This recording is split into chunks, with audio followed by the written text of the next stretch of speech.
కేసీఆర్ గారేమో టీడీపీని బొందబెట్టాలని చూస్తుంటే మీరేమో కేసీఆర్ గారిని గద్దదించాలి, రాజకీయంగా గద్దదించాలని మీరు అనుకుంటున్నారు. ఈ పోరాటంలో ఎవరు గెలుస్తారు, ఎవరు ఓడిపోతారు అనేది కూడా భవిష్యత్తు నిర్ణయించాల్సి ఉంటుంది అనమాట. అంటే మా ప్రజలు తెలంగాణ ప్రజల మీద మాకు పూర్తి విశ్వాసం ఉందండి. ఎందుకొరకు అంటుందంటే 2014లో తెలంగాణ వచ్చిన తర్వాత ఎన్నికలు జరిగినాయి.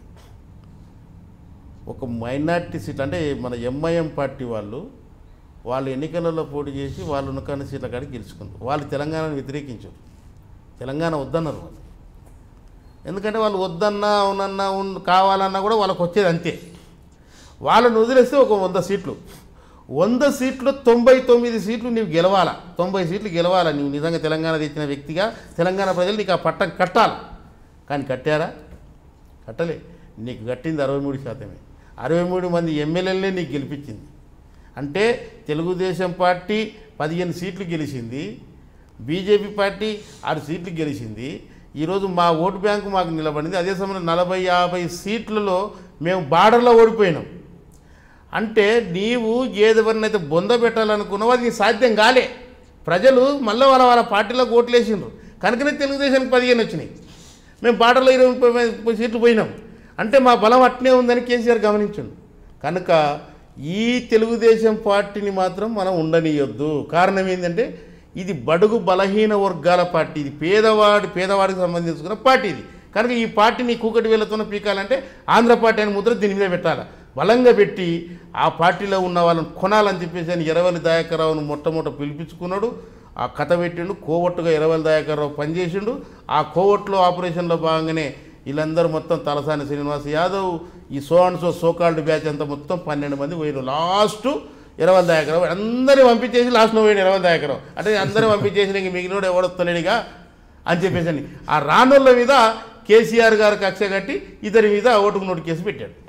ఇక ఆర్ కృష్ణయ్య గారు అంటవా, ఆయన మళ్ళీ ఎమ్మెల్యే అయినా సరే కానీ ఆయన మళ్ళా బీసీ ఉద్యమాలు ఆ ఉద్యమాలు నడుపుకుంటూనే తిరుగులాడుతుండే తప్ప ఇక్కడ చేస్తున్నటువంటి పరిస్థితి లేదు. కనుక లొంగని వ్యక్తుల మీద బలవంతంగా కేసులు పెట్టి జైలుకు పంపించాడు. లొంగొక్క ప్రయత్నం చేస్తున్న కొంతమంది వ్యక్తులపైన వాళ్ళ ఆస్తులను విచారణ తీసుకొచ్చి నీవు అక్రమంగా ఇల్లు కట్టినావు, నీవు అక్రమంగా కాలేజీ కట్టినావు, అవి కట్టినావు ఇవి కట్టినావు అని రిపోర్ట్లు తయారు చేసి ఇక నీవు నా పార్టీలకు రాకపోతే జైలుకు పోవడం ఖాయం చూడు అని చెప్పి పత్రికలలో చెప్పించి బెదిరించి వాడు వచ్చి జాయిన్ అయ్యే వరకు మన పత్రికలలో రావట్లేదు, జైలుకు పోయేది అలాగే మాట్లాడట్లే.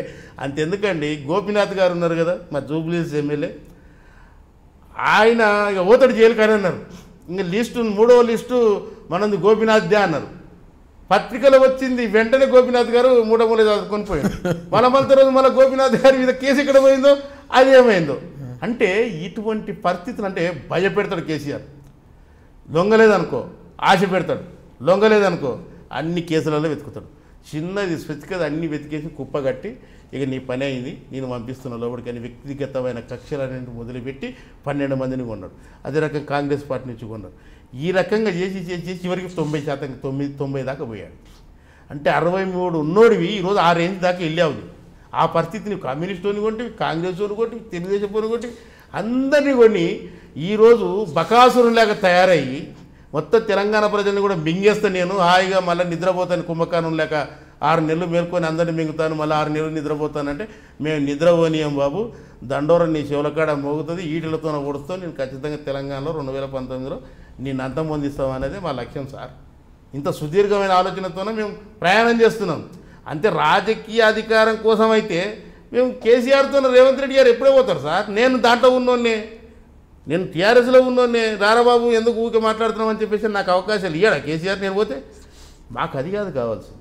కేసీఆర్ అహంకారి, కేసీఆర్ మోసకారి, తెలంగాణ ప్రజల్ని మోసం చేస్తుండే కేసీఆర్. ఉద్యోగాలు ఏమంటే గొర్రెలు బర్రెలు ఇస్తున్నాడు, పందులు ఇస్తా అంటుండు. ఇదా మేము అడిగింది?